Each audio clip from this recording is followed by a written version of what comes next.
لفظ اسلام کے معنی۔ اسلام کے معنی عربی زبان میں اطاعت اور فرما برداری کے ہیں۔ مذہب اسلام کا نام اسلام اس لیے رکھا گیا ہے کہ یہ اللہ کی اطاعت اور فرما برداری ہے۔ اسلام کی حقیقت۔ تم دیکھتے ہو کہ دنیا میں جتنی چیزیں ہیں سب ایک قاعدے اور قانون کے تابع ہیں۔ چاند اور تارے سب ایک زبردست قاعدے میں بندھے ہوئے ہیں جس کے خلاف وہ بال برابر بھی جنبش نہیں کر سکتے۔ زمین اپنی خاص رفتار کے ساتھ گھوم رہی ہے۔ اس کے لیے جو وقت اور رفتار اور راستہ مقرر کیا گیا ہے اس میں ذرا فرق نہیں آتا۔ پانی اور ہوا، روشنی اور حرارت سب ایک ضابطے کے پابند ہیں۔ جمادات، نباتات اور حیوانات میں سے ہر ایک کے لیے جو قانون مقرر ہے اسی کے مطابق یہ سب پیدا ہوتے ہیں، بڑھتے اور گھٹتے ہیں، جیتے ہیں اور مرتے ہیں۔ خود انسان کی حالت پر بھی تم غور کرو تو معلوم ہوگا کہ وہ بھی قانون قدرت کا تابع ہے۔ جو قاعدہ اس کی زندگی کے لیے مقرر کیا گیا ہے اسی کے مطابق سانس لیتا ہے، پانی اور غذا اور حرارت اور روشنی حاصل کرتا ہے۔ اس کے دل کی حرکت، اس کے خون کی گردش، اس کے سانس کی آمد و رفت اسی ضابطے کی پابند ہے۔ اس کا دماغ، اس کا معدہ، اس کے پھیپھڑے، اس کے اعصاب اور عضلات، اس کے ہاتھ پاؤں، زبان، آنکھیں، کان اور ناک، الغرض اس کے جسم کا ایک ایک حصہ وہی کام کر رہا ہے جو اس کے لیے مقرر ہے اور اسی طریقے پر کر رہا ہے جو اس کو بتلایا گیا ہے۔ یہ زبردست قانون جس کی بندش میں بڑے بڑے سیاروں سے لے کر زمین کا ایک چھوٹے سے چھوٹا ذرہ تک جکڑا ہوا ہے، ایک بڑے حاکم کا بنایا ہوا قانون ہے۔ ساری کائنات اور کائنات کی ہر چیز اس حاکم کی مطیع اور فرما بردار ہے کیونکہ وہ اسی کے بنائے ہوئے قانون کی اطاعت و فرما برداری کر رہی ہے۔ اس لحاظ سے ساری کائنات کا مذہب اسلام ہے۔ کیونکہ ہم اوپر بیان کر چکے ہیں کہ خدا کی اطاعت اور فرما برداری ہی کو اسلام کہتے ہیں، سورج، چاند اور تارے سب مسلم ہیں، زمین بھی مسلم ہے، ہوا اور پانی اور روشنی بھی مسلم ہے، درخت اور پتھر اور جانور بھی مسلم ہے، اور وہ انسان بھی جو خدا کو نہیں پہچانتا اور خدا کا انکار کرتا ہے یا جو خدا کے سوا دوسروں کو پوجتا ہے اور خدا کے ساتھ دوسروں کو شریک کرتا ہے، ہاں وہ بھی اپنی فطرت اور طبیعت کے لحاظ سے مسلم ہے کیونکہ اس کا پیدا ہونا، زندہ رہنا اور مرنا سب کچھ خدائی قانون کی ہی کے ماتحت ہے۔ اس کے تمام اعضاء اور اس کے جسم کا ایک ایک رونگٹے کا مذہب اسلام ہے، حتیٰ کہ اس کی وہ زبان بھی اصل میں مسلم ہے جس سے وہ نادانی کے ساتھ کفر اور شرک کے خیالات ظاہر کرتا ہے۔ اس کا وہ سر بھی پیدائشی مسلم ہے جس کو وہ زبردستی خدا کے سوا دوسروں کے سامنے جھکاتا ہے۔ اس کا وہ دل بھی فطرتاً مسلم ہے جس میں وہ بے علمی کی وجہ سے خدا کے سوا دوسروں کی عزت اور محبت کرتا ہے، کیونکہ یہ سب چیزیں خدائی قانون کی فرما بردار ہیں اور ان کی ہر جنبش خدا ہی کے قانون کے ماتحت ہوتی ہے۔ اب ایک دوسرے پہلو سے دیکھو، انسان کی ایک حیثیت تو یہ ہے کہ وہ دیگر مخلوقات کی طرح قانون قدرت کے زبردست قاعدوں سے جکڑا ہوا ہے اور ان کی پابندی پر مجبور ہے۔ دوسری حیثیت یہ ہے کہ وہ عقل رکھتا ہے، سوچنے، سمجھنے اور رائے قائم کرنے کی قوت رکھتا ہے اور اپنے اختیار سے ایک بات کو مانتا ہے، دوسری بات کو نہیں مانتا، ایک طریقے کو پسند کرتا ہے، دوسرے طریقے کو پسند نہیں کرتا، زندگی کے معاملات میں اپنے ارادے سے خود ایک ضابطہ بناتا ہے یا دوسروں کے بنائے ہوئے ضابطے کو اختیار کرتا ہے۔ اس حیثیت سے وہ دنیا کی دوسری چیزوں کی مانند کسی مقرر قانون کا پابند نہیں کیا گیا ہے، بلکہ اس کو اپنے خیال، اپنی رائے اور عمل میں انتخاب کی آزادی بخشی گئی ہے۔ انسان کی زندگی میں یہ دو حیثیتیں الگ الگ پائی جاتی ہیں۔ پہلی حیثیت میں وہ دنیا کی تمام دوسری چیزوں کے ساتھ پیدائشی مسلم ہے اور مسلم ہونے پر مجبور ہے، جیسا کہ ابھی تم کو معلوم ہو چکا ہے۔ دوسری حیثیت میں مسلم ہونا یا نہ ہونا اس کے اختیار میں ہے اور اسی اختیار کی بنا پر انسان دو طبقوں میں تقسیم ہو جاتا ہے۔ ایک انسان وہ ہے جو اپنے خالق کو پہچانتا ہے، اس کو اپنا آقا اور مالک تسلیم کرتا ہے اور اپنی زندگی کے اختیاری کاموں میں بھی اسی کے پسند کیے ہوئے قانون کی فرما برداری کرتا ہے۔ یہ پورا مسلم ہے۔ اس کا اسلام مکمل ہو گیا کیونکہ اب اس کی زندگی سراسر اسلام ہے۔ اب وہ جان بوجھ کر بھی اسی کا فرما بردار بن گیا جس کی فرما برداری وہ بغیر جانے بوجھے کر رہا تھا۔ اب وہ اپنے ارادے سے بھی اسی خدا کا مطیع ہے جس کا مطیع وہ بلا ارادہ تھا۔ اب اس کا علم سچا ہے کیونکہ وہ اس خدا کو جان گیا ہے جس نے اس کو جاننے اور علم حاصل کرنے کی قوت دی ہے۔ اب اس کی عقل اور رائے درست ہے کیونکہ اس نے سوچ سمجھ کر اسی خدا کی اطاعت کا فیصلہ کیا ہے جس نے اسے سوچنے، سمجھنے اور رائے قائم کرنے کی قابلیت بخشی۔ اب اس کی زبان صادق ہے کیونکہ وہ اسی اللہ کا اقرار کر رہی ہے جس نے اس کو بولنے کی قوت عطا کی ہے۔ اب اس کی ساری زندگی میں راستی ہی راستی ہے کیونکہ وہ اختیار و بے اختیاری دونوں حالتوں میں خدا کے قانون کا پابند ہے۔ اب ساری کائنات سے اس کی آشتی ہو گئی ہے، کیونکہ کائنات کی ساری چیزیں جس کی بندگی کر رہی ہیں اسی کی بندگی وہ بھی کر رہا ہے۔ اب وہ زمین پر خدا کا خلیفہ نائب ہے، ساری دنیا اس کی ہے اور وہ خدا کا ہے۔ کفر کی حقیقت۔ اس کے مقابلے میں دوسرا انسان وہ ہے جو مسلم پیدا ہوا تو ہو اور اپنی زندگی بھر بے جانے بوجھے مسلم ہی رہا، مگر اپنے علم اور عقل کی قوت سے کام لے کر اس نے خدا کو نہ پہچانا اور اپنے اختیار کی حد میں اس نے خدا کی اطاعت کرنے سے انکار کر دیا۔ یہ شخص کافر ہے۔ کفر کے اصل معنی چھپانے اور پردہ ڈالنے کے ہیں۔ ایسے شخص کو کافر اس لیے کہا جاتا ہے کہ اس نے اپنی فطرت پر نادانی کا پردہ ڈال رکھا ہے۔ وہ اسلام کی فطرت پر پیدا ہوا ہے، اس کا سارا جسم اور جسم کا ہر حصہ اسلام کی فطرت پر کام کر رہا ہے۔ اس کے گرد و پیش ساری دنیا اسلام پر چل رہی ہے، مگر اس کی عقل پر پردہ پڑ گیا ہے۔ تمام دنیا کی اور خود اپنی فطرت اس سے چھپ گئی ہے۔ وہ اس کے خلاف سوچتا ہے، اس کے خلاف چلنے کی کوشش کرتا ہے۔ اب تم سمجھ سکتے ہو کہ جو شخص کافر ہے وہ کتنی بڑی گمراہی میں مبتلا ہے۔ کفر کے نقصانات۔ کفر ایک جہالت ہے، بلکہ اصلی جہالت کفر ہی ہے۔ اس سے بڑھ کر اور کیا جہالت ہو سکتی ہے کہ انسان اللہ سے ناواقف ہو۔ ایک شخص کائنات کے اتنے بڑے کارخانے کو رات دن چلتے ہوئے دیکھتا ہے، مگر نہیں جانتا کہ اس کارخانے کو بنانے والا اور چلانے والا کون ہے۔ وہ کون کاریگر ہے جس نے کوئلے اور لوہے اور کیلشیم اور سوڈیم اور ایسی ہی چند چیزوں کو ملا کر انسان جیسی لاجواب مخلوق پیدا کر دی۔ ایک شخص دنیا میں ہر طرف ایسی چیزیں اور ایسے کام دیکھتا ہے جس میں بے نظیر انجینئری، ریاضی دانی، کیمیا دانی اور ساری دانائیوں کے کمالات نظر آتے ہیں، مگر وہ نہیں جانتا کہ وہ علم اور حکمت اور دانش والی ہستی کون سی ہے جس نے کائنات میں یہ سارے کام انجام دیے ہیں، جس کو علم کا پہلا سرا ملا ہی نہ ہو۔ وہ خواہ کتنا ہی غور و فکر کرے اور کتنی ہی تلاش و تجسس میں سر کھپائے، اس کو کسی شعبے میں علم کا سیدھا راستہ نہ ملے گا، کیونکہ اس کو شروع میں بھی جہالت کا اندھیرا نظر آئے گا اور آخر میں بھی وہ اندھیرے کے سوا کچھ نہ دیکھے گا۔ کفر ایک ظلم ہے، بلکہ سب سے بڑا ظلم کفر ہی ہے۔ تم جانتے ہو کہ ظلم کسے کہتے ہیں؟ ظلم یہ ہے کہ کسی چیز سے اس کی طبیعت اور فطرت کے خلاف زبردستی کام لیا جائے۔ تم کو معلوم ہو چکا ہے کہ دنیا میں جتنی چیزیں ہیں سب اللہ کی تابع فرمان ہیں، اور ان کی فطرت ہی اسلام یعنی قانون خداوندی کی اطاعت ہے۔ خود انسان کو حکومت کرنے کا تھوڑا سا اختیار تو ضرور دیا ہے، مگر ہر چیز کی فطرت یہ چاہتی ہے کہ اس سے خدا کی مرضی کے مطابق کام لیا جائے۔ لیکن جو شخص کفر کرتا ہے وہ ان سب چیزوں سے ان کی فطرت کے خلاف کام لیتا ہے۔ وہ اپنے دل میں دوسروں کی بزرگی اور محبت اور خوف کے بت بٹھاتا ہے، حالانکہ دل کی فطرت یہ چاہتی ہے کہ اس میں خدا کی بزرگی اور محبت اور خوف ہو۔ وہ اپنے اعضاء سے اور دنیا کی ان سب چیزوں سے جو اس کے اختیار میں ہیں خدا کی مرضی کے خلاف کام لیتا ہے، حالانکہ ہر چیز کی طبیعت یہ چاہتی ہے کہ اس سے قانون خداوندی کے مطابق کام لیا جائے۔ بتاؤ ایسے شخص سے بڑھ کر اور ظالم کون ہوگا جو اپنی زندگی میں ہر وقت ہر چیز پر حتیٰ کہ خود اپنے وجود پر بھی ظلم کرتا رہے۔ کفر صرف ظلم ہی نہیں، بغاوت اور ناشکری اور نمک حرامی بھی ہے۔ ذرا غور کرو، انسان کے پاس خود اپنی کیا چیز ہے؟ اپنے دماغ کو اس نے پیدا کیا ہے یا خدا نے؟ اپنے دل، اپنی آنکھوں اور اپنی زبان اور اپنے ہاتھ پاؤں اور اپنے تمام اعضاء کا وہ خود خالق ہے یا خدا؟ اس کے گرد و پیش جتنی چیزیں ہیں ان کو پیدا کرنے والا خود انسان ہے یا خدا؟ ان سب چیزوں کو انسان کے لیے مفید اور کارآمد بنانا اور انسان کو ان کے استعمالات کی قوت دینا انسان کا کام ہے یا خدا کا؟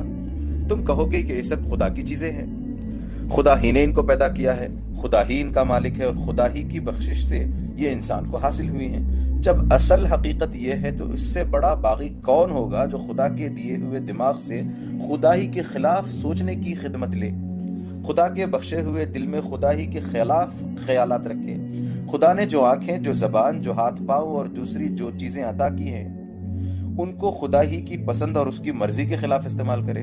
اگر کوئی ملازم اپنے آقا کا نمک کھا کر اس سے بے وفائی کرتا ہے تو اس کو نمک حرام تم کہتے ہو۔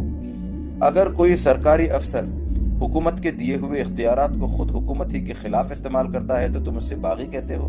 لیکن انسان کے مقابلے میں انسان کی نمک حرامی، غداری اور احسان فراموشی کیا حقیقت رکھتی ہے؟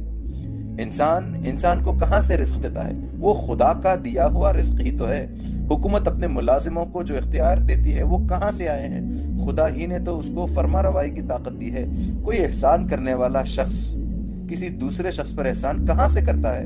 سب کچھ خدا ہی کا تو بخشا ہوا ہے۔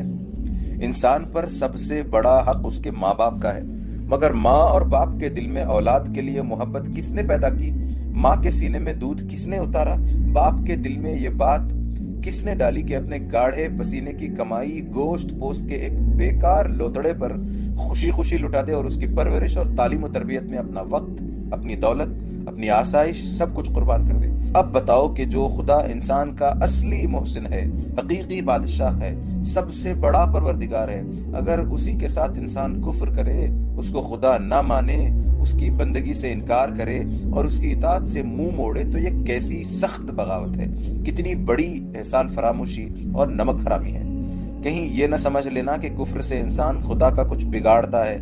جس بادشاہ کی سلطنت اتنی بڑی ہے کہ ہم بڑی دوربین لگا کر بھی اب تک یہ نہ معلوم کر سکے کہ وہ کہاں سے شروع ہوتی ہے اور کہاں ختم، جس بادشاہ کی طاقت اتنی زبردست ہے کہ ہماری زمین اور سورج اور مریخ اور ایسے ہی کروڑوں سیارے اس کے اشاروں پر گیند کی طرح پھر رہے ہیں، جس بادشاہ کی دولت ایسی بے پایاں کہ ساری کائنات میں جو کچھ ہے اسی کا ہے، اس میں کوئی حصے دار نہیں، جو بادشاہ ایسا بے نیاز ہے کہ سب اس کے محتاج ہیں۔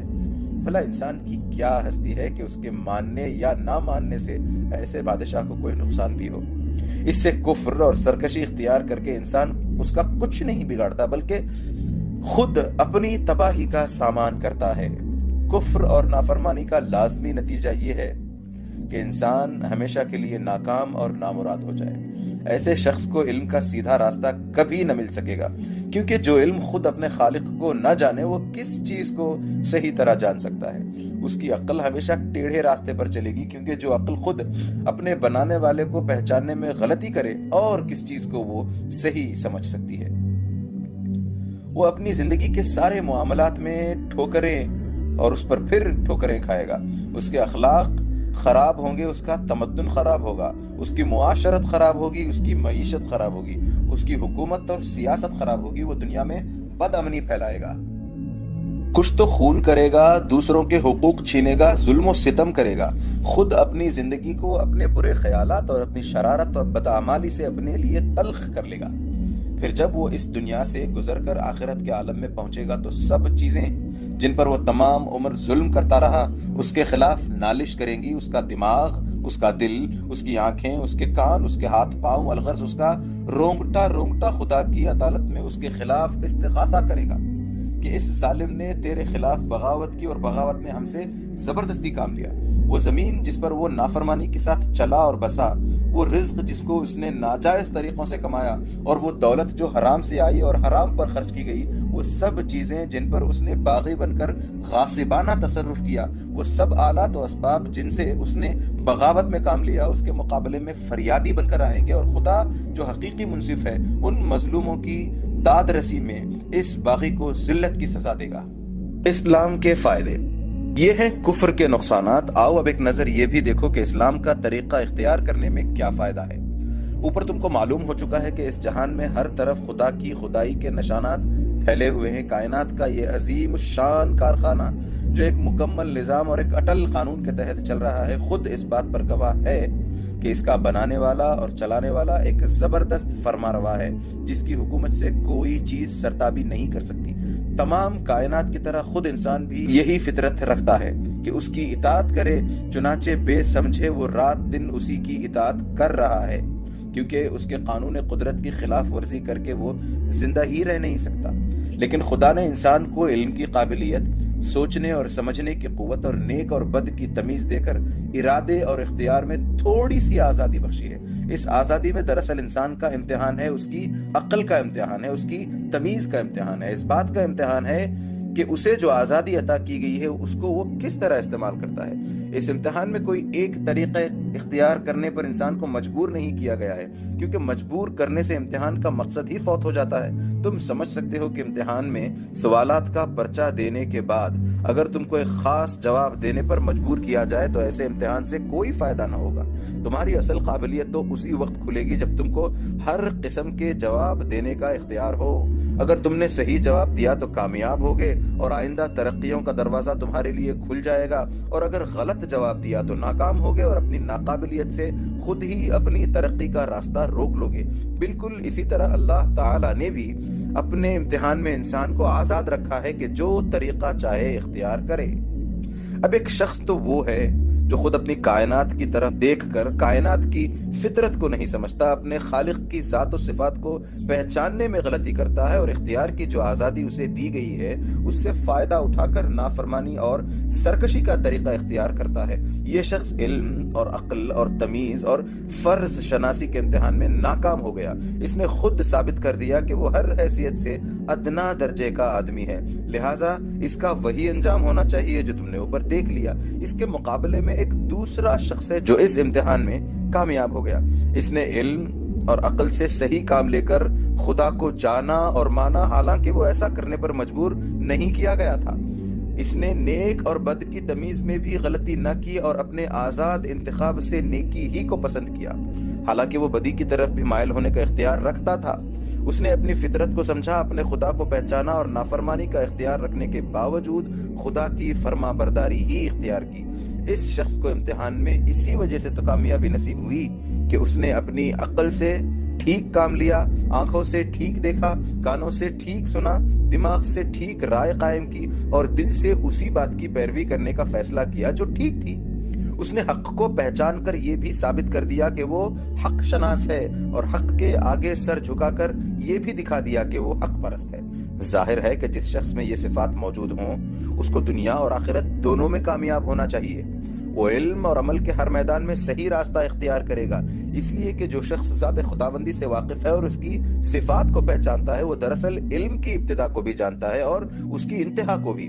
ایسا شخص کبھی غلط راستوں میں بھٹک نہیں سکتا کیونکہ اس کا پہلا قدم بھی صحیح پڑا ہے اور جس آخری منزل پر اسے جانا ہے اس کو بھی یقین کے ساتھ جانتا ہے۔ اب وہ فلسفیانہ غور و خوض سے کائنات کے اسرار سمجھنے کی کوشش کرے گا۔ ایک کافر فلسفی کی طرح کبھی شکوک و شبہات کی بھول بھلیوں میں گم نہ ہوگا۔ وہ سائنس کے ذریعے سے قدرت کے قوانین کو معلوم کرنے کی کوشش کرے گا، کائنات کے چھپے ہوئے خزانوں کو نکالے گا۔